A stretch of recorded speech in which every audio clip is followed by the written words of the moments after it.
Женская энергия, принцип восприятия или принцип проявления своей силы – это чистота, искренность, это просто открытость. В готовом виде готов принимать.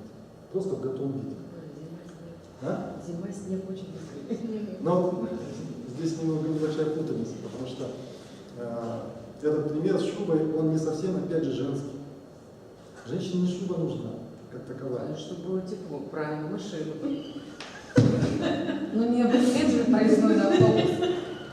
Внимание. Внимание, восхищение. Не просто внимание, что кто-то крутится, да, а восхищение особое. Она хочет быть лучше. Шуба – это некий критерий. Шуба – это тепло, а внимание – это потом.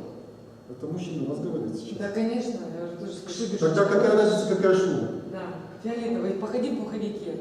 В шубе теплее. Бывает издательно, но это интуитивно, хочется тепла. Вы понимаете, что, как бы сказать, сейчас, конечно, все смешно, но сама идея в том, что женщине будет легче и проще быть женщиной, если все в готовом виде предлагается, и просто нужно принять и пользоваться, и наслаждаться этим. Не нужно, как бы сказать, воевать за наслаждение, нужно просто наслаждаться.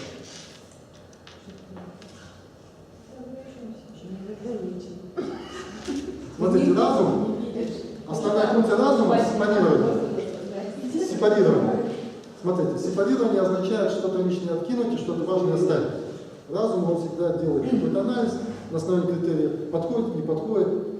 Сейчас вот приведу пример с игрушкой детской. Все знают, что есть такая игрушка. Кубик такой большой, пластиковый, с различными отверстиями в форме треугольника, звездочки или там кружочки. А? Для обучения детей сопоставляют друг другу. Так вот, представьте себе, что вот такой кубик, вот с такими вот кружочками, там, треугольничками, это подобие или аналогия с восприятием мужчины. То есть ему, чтобы принять, необходимо, чтобы тот предмет, который приходит снаружи, соответствовал его каким-то критериям. Кружочек попадет только в круглое отверстие, треугольничек только в треугольное отверстие. Он по-другому принимать не может, правильно? Это мужское восприятие, это вот работа разума, вот по этой функции. Анализируем, сепарируем, принимаем. И что это? Это борьба. Впихиваю, не впихивается. Хочу втянуть, не втягивается. То есть мужчина для того, чтобы получить знания, необходимо разобрать, разложить и найти соответствие, и потом после этого может какой-то принять. А что нужно женщине? Это просто открытое пространство. Нет каких-то отверстий. Просто есть кубик с открытой дверцей. И кругленькие, и треугольные, и квадратненькие, все можно туда положить. Легко и просто. И она примет. Это не говорит о том, что она всеядна или как-то что. Нет, не об этом речь. А о том, что в принципе ее восприятие очень простое. И здесь не нужно большого разума. Здесь нужно. Здесь необходимо. Девочки нас позвали меня. Все верно, нет, на самом деле, женщины детям показывают завершенные вещи. Когда, смотрите, когда вы, например, вдруг, не дай бог, Не оскорбляете, означает, что оскорбляется ваше эго, которое думает, что она женщина, а мыслит как мужчина. То есть, как можно оскорбить совершенство?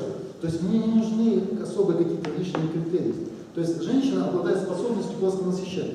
Все, что дай, даже плохое, она сделает из него конфету. Факт. Спасибо. Лещатина лишь. То есть функция мужчины. Он приносит, а она из этого делает ценность. Например, женщина, которая по-настоящему проявила свою женскую природу, мужчина дарит ей, не знаю, там, как бы сказать, колечко медное какое-нибудь, да, простое. Но в течение всей жизни женщина насыщает это колечко своими внутренними эмоциями, чувствами, своим отношением и делает из нее реликвию, которая передается из поколения в поколение потом. Именно женщины сказали, что золото – это богатство, а медь – это не богатство. Почему? Потому что они вложили туда это понимание. Для мужчины и то, и другое железо. Даже, может быть, золото менее полезное железо, чем другое, сталь, например. Понимаете, о чем я? О какой разнице? Природа женской и мужской. То есть сила или женское восприятие – это умение трансформировать, насыщать. Хоть что дай, хоть куда поставь ее, все она своим настроением преобразует. Это настоящая женщина. А у мужчины ограничения в этом плане. У него слишком, как сказать, опыт говорит, что только вот это является ценностью, а вот это не является ценностью. Для женщины что угодно может стать ценностью. Просто взгляд мужчины, он посмотрел, покосился, пошел дальше. Она, он обратил внимание, он привлекся уже. Все, теперь она будет накручивать, думать, насыщать этот момент жизни, и он станет оказываться романтичным. Потом, когда они уже поженились, он Сам виноват. Покосился. Сам виноват. Я вообще мимо проходила, я тебя не трогал. Мужчина скажет, за что ты меня любишь? За то, что ты посмотрел так с любовью искренне в тот момент, когда это было. Этого не было. Меня там вообще не было. Я был в очках и в шапке. Пример. То есть женская природа способна трансформировать что угодно и превращать в ценность. Это ее и талант, и фунт, и основная сила. Смотрите, рождается ребенок. Мы не знаем, кто, кем он будет. Кто это вообще? Мы не знаем. Что это вообще? Это мужчина говорит, что это? Потому что посмотрите, как реагирует мужчина. Ну, в смысле, мужчина. И как женщина. У нее уже все, готовый мир готов огромный мир для ребенка. И как только он появляется, он же рождается в царстве, принцем, там, с огромнейшими способностями и талантами. Все, она отдает ему всю душу, все сердце, и он становится ценностью. Она готова этим умереть. Почему? Потому что это ценность. Да, мужчина так. Проявляется это через гормоны в том числе, но это уже вторично. Это химия. Химия это вторично. Обычно. А мужчине для того, чтобы принять ребенка, необходимо еще воспитательный процесс. Если ребенок не послушный, не слушает своего отца, и он не воспитывается, это не мой ребенок. Ты кого родила? Верните методы просто, вот и все. Его подменили. В роддоме была плохая перепись. Понимаете, да, разница? То есть мужчина-создатель, творец, или, так скажем, творец имеется в виду атрибутов или инструментов для наслаждения. И он источник этого наслаждения, но он не может это наслаждение проявить без женщины. Он не знает, оно есть. Я хочу наслаждаться, да. Хочу наслаждаться. Он садится и ест. Там, борщ. Садится и ест, наслаждается. Я хочу наслаждаться. Приходит женщина и говорит, подожди. Давай чуть-чуть укропчика посыпем, сметанки добавим. И не бери так много. Вот тебе маленькая чашечка. Зачем ты взял тазик? Возьми маленькую чашечку. Попробуй это. Сегодня он, не знаю, шалфеем. Попробуй, распробуй этот вкус. И он начинает пробовать и наслаждается, ему эта чашечка как раз хватило. Тазика не нужно. Почему? Потому что пришла женщина, и все, что было, трансформировало. Время дало, Оксана? Нет еще. Конспектируем. Ну, чего То есть отличие пракрити и пуруши в том, что пуруша создатель, трансформатор, вернее, создатель, дает энергию, а пракрити трансформирует, преобразует. В этом разница. Дальше. Основной характер наслаждения, вот я уже к этому немножко об этом сказал, что пуруша занимается расширением, развитием, приумножением, а пракрити или женщина углублением. Он говорит, я тебя люблю, и она уже наполняет. Что за любовь? Именно благодаря женщине мужчина по-настоящему познает любовь.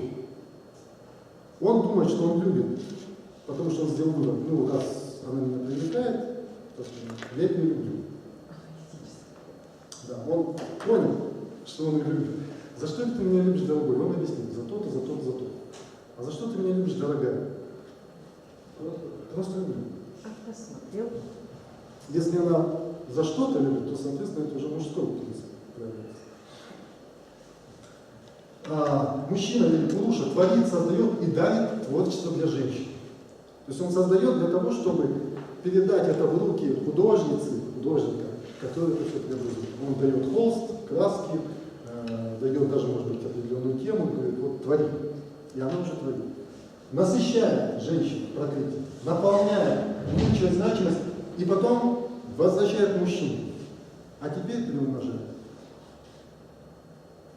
То есть все, что у нас в доме есть, ты можешь такое же увеличить. Ничего такого, что я тебе попрошу, не надо. То есть Пракрити, она является музой или вдохновителем для того, чтобы лучше проявил себя. Почему? Потому что то, что есть, она делает его ценным, и возвращает, видишь, как хорошо ты сделал. Но это благодаря, это стало хорошим. Потому что он не думал о том, что какой-то простой предмет может стать ценностью в семье. Это женщина говорит, что такие заполки, такой галстучек, такой костюм, вот тебе именно такой нужен. Ты выглядишь солидно. Не будет женщины, мужчина не будет париться на эту тему. Одежда есть и есть все. А вот стиль, мода, значимость тоже стиля, это уже женщина. Мужчина или Пуруша покровительствует, властвует, опекает, опять я не сказал ошибку, и защищает среду и атмосферу. Дает и защищает. Женщина усиливает восприятие, утончает и делает изысканные вкусы, украшает существование. Пуруша создает возможности и перспективу, стимулирует. Из-за чего? То есть что-то было, нужны какие-то перемены. А какие именно перемены, ради чего женщина?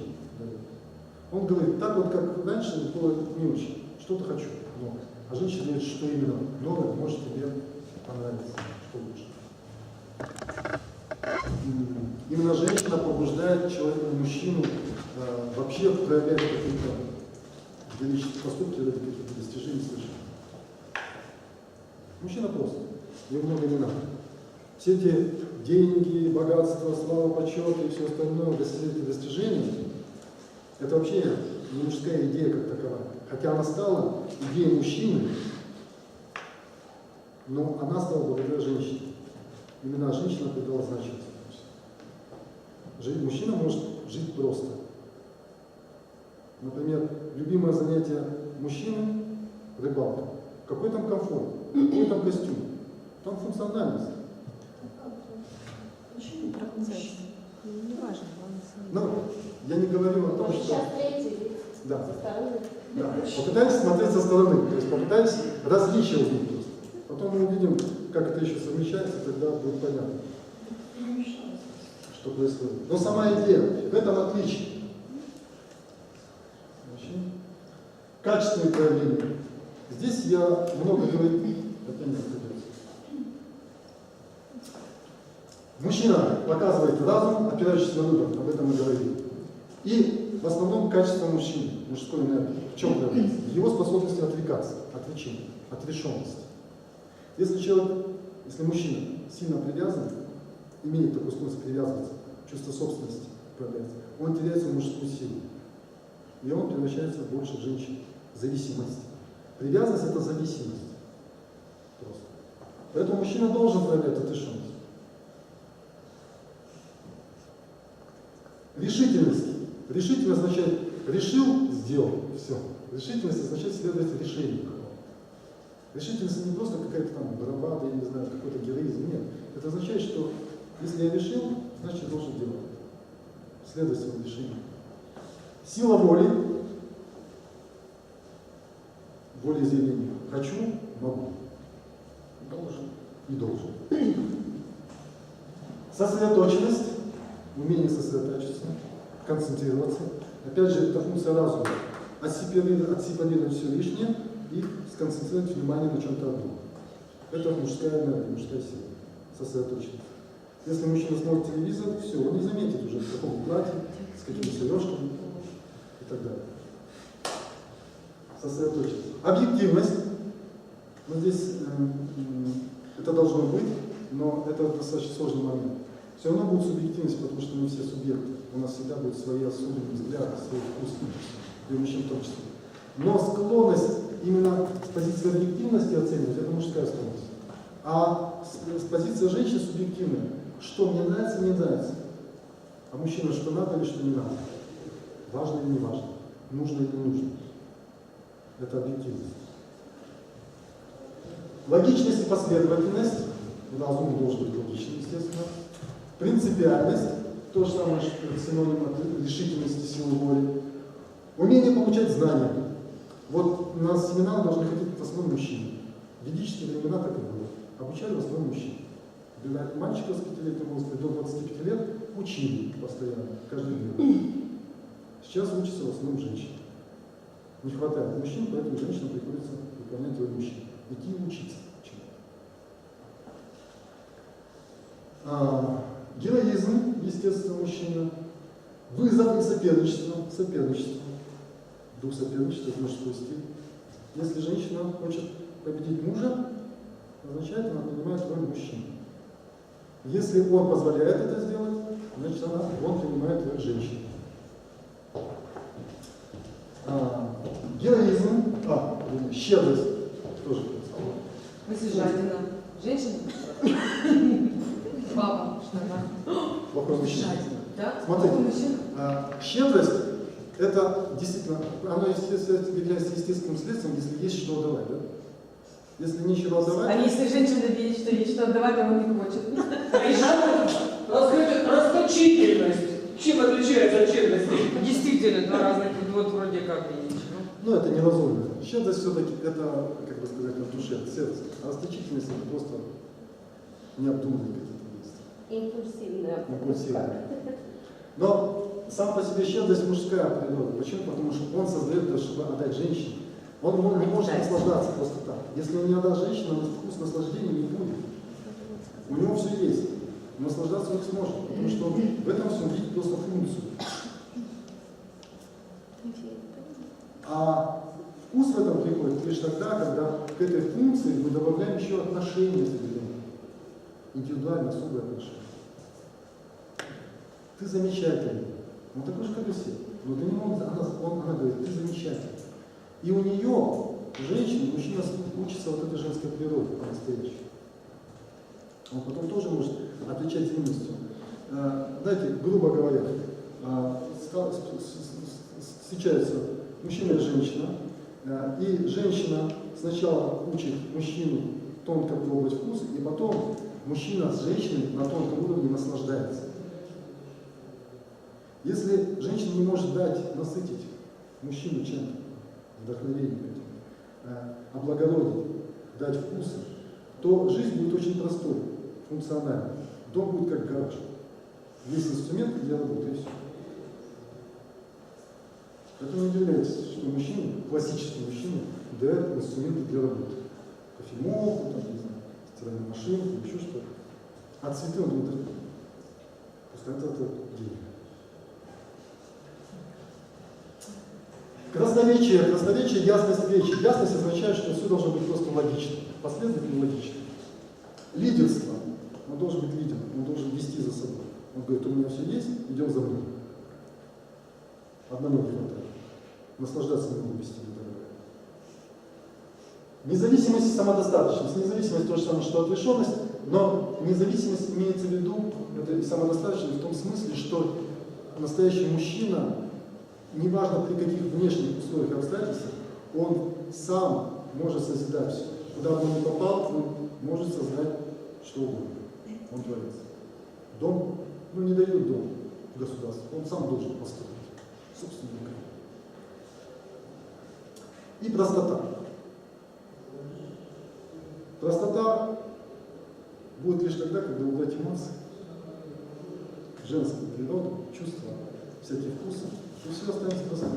Женщина говорит, такая проблема, так сложно. Они такие, они такие. Подожди. Давай уберем эмоции, он исполняет такую функцию, он начальник, он должен кричать. Это подчиненный, она должна подчиняться. Поэтому она каждый раз теребит тебя и спрашивает. Все, вопрос решен. Проблем нет. Все очень просто. Функция, и ты выполняй функцию свою. В прошлый раз вы красоту иначе объясняли. На уровне бытового, как мужчина в быту просто.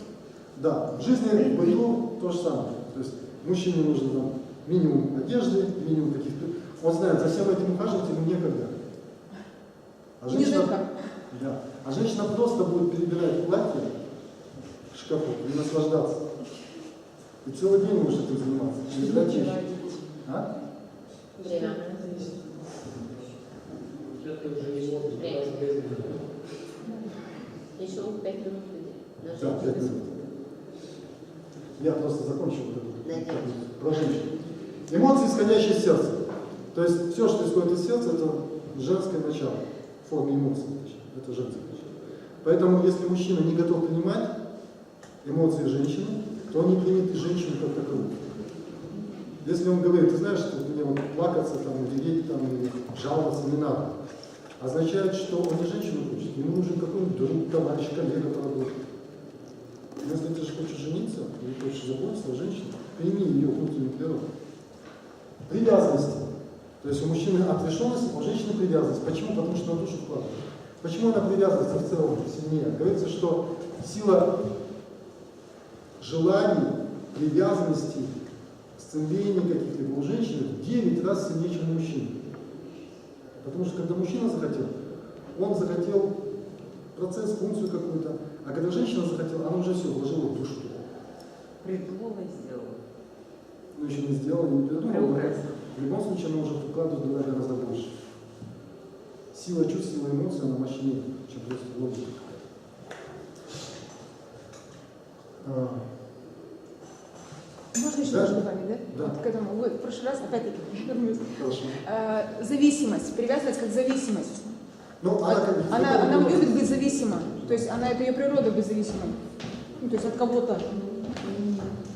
Привязанность также является зависимостью, то есть она создает атмосферу, она всегда будет зависеть, потому что она сама по себе не самодостаточна, не самостоятельна, как Пуруша. Просто в ведической культуре описывается, что изначально был Пуруша, и он создает пракрити. Не было такого времени, когда их не было. Один был или второй был. Но сам принцип, он определяет себя пракрити, она вторичная по отношению к Пуруше. Поэтому она остается зависимой. Она не может создавать сама из него. Жажда желаний, то же самое. Чувственность и чувствительность. Это ее основная функция. Если нет в ней чувственности, нет чувствительности, есть жесткость, это значит мужская природа. Не женская. Субъективность, индивидуальность, или так называемый творческий взгляд, самобытный взгляд, необычный взгляд, свой взгляд. У мужчины должен быть больше объективный взгляд, у женщины должен быть больше субъективный взгляд. И сочетание такое дает разнообразие. Динамичность и нестабильность. Если мужчина он должен быть последовательным, принципиально последовательным, то у женщины 7-5 недель. Это нормально.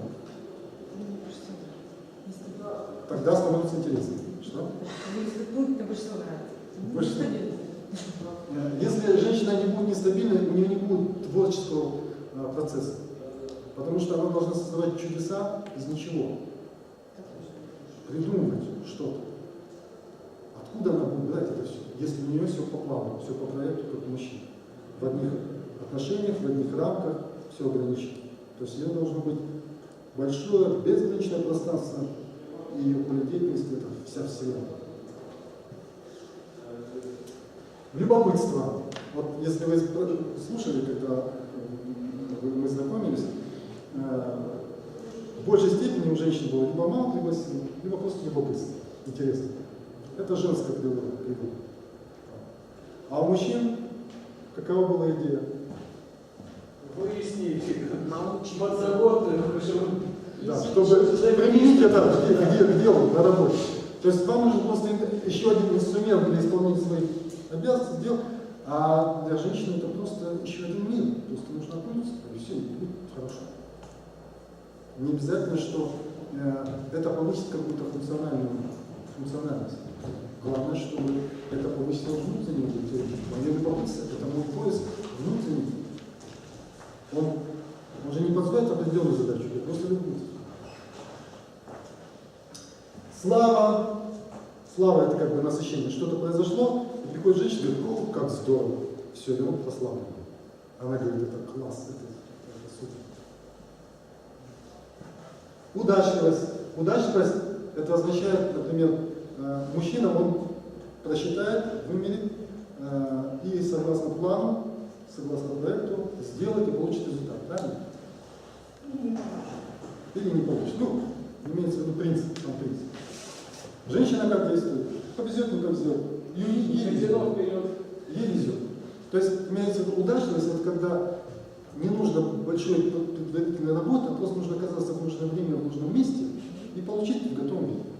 Это удача, да? Удача просто так само пришла. В этом смысле удача. Красноречие тоже. Но красноречие женщины это мягкая речь. Мягкое означает, что сам процесс слушания приносит удовлетворение. Даже если проблема не решена. Но я с ней пообщался, мне стало хорошо, комфортно. Все, это ее красноречие. Я привожу пример Ренаты Литвиновой, которая любит поговорить на любые темы, пофилософствовать, поразмышлять, и может говорить без конца. Это чисто женский типаж, лунный такой женский типаж речи, когда она может просто любую тему насыщать какими-то своими впечатлениями, чувствами, эмоциями. Только один темп чувствую. Да. Ну, манеры тоже неплохо. Знаете, когда вот я говорю, можно встрять, можно как-то пообщаться. Часто в беседе. Да. А когда она говорит, вы просто слушайте, читаете. Монолог. Ее сложно перебить, потому что что можно вставить еще? Тут и так все хорошо. Даже если она говорит о проблеме какой-то. Умение, память. В прошлый раз говорил, что есть память. Мы говорим, что вот девичья память. На самом деле женская память, она сильнее, чем мужская. Почему? Потому что эмоции обладают более глубинной природой, и память женщины на эмоциональном уровне, а память мужчины на интеллектуальном. Если он не применяет эту информацию год или два, она уходит. Или даже может в течение дня может забыть. А женщина по эмоциям все помнит. Может быть логически не все, но по эмоциям все помнит. И из-за того, что, знаете, когда эффективное изучение иностранного языка, это должно быть изучение ассоциативным образом. Когда не просто я слово пытаюсь запомнить, а пытаюсь с этим словом запомнить образ, с чем он связан. И такой эффект сильный. Тогда легче запоминать. Пробовали, да? Наверняка. То есть память – это то, что глубоко в сердце проникает за счет эмоциональности. Она все помнит, так, завершаем. Целеустремленность. Вот есть мужчина, тоже был сложный момент. Почему целеустремленность относится к женской природе? Почему женская природа целеустремленность? Как вы думаете?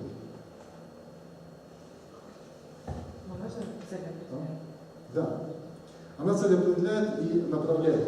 Целеустремленность она направляет. Она ставит куда? Зачем? Терпение, эстетизм, дипломатичность, и зависимость. Это понятно? Терпение. Почему женщины? Терпение. Женская природа. Почему эстетизм у женщин? Женская природа. И дипломатичность. Зависимость. Сейчас обратитесь к интуитивным своим и объяснять не буду, потому что у нас время вышло. Сделаем небольшой перерыв. Буквально 5 минут, хорошо? Если есть вопросы, прежде чем мы сейчас разбежимся, один-два вопроса. А славянский язык и санскрит, в принципе, это одно и то же, в принципе, Говоря о славянских ведах, это так называемые современные поколения славян как-то адаптировал. Я не знаю на самом деле, что такое славянский. Веды это просто веды, знания. Они не принадлежат к индусам или к славянам, но Библия тоже веды. Анатолий Павлович, сейчас на полчасика отойду к себе. Да. Хорошо. Я подожду. Индия, как таковая страна, она появилась только после прихода иностранцев. Хорошо, ладно, немножко иначе. Та часть, которая жили индийцы, да, современные индийцы, имела тот же язык, который имели древние славяне до 9 века, да? По ДНК идет как бы схоже. И обычаи тех и этих очень схожи. Тоже члифы, как я помню, верно, да? То есть, в принципе, нация одна и та же. Это говорит о том, что культура одна, но потом со временем разделили, которую культура на две части. Да.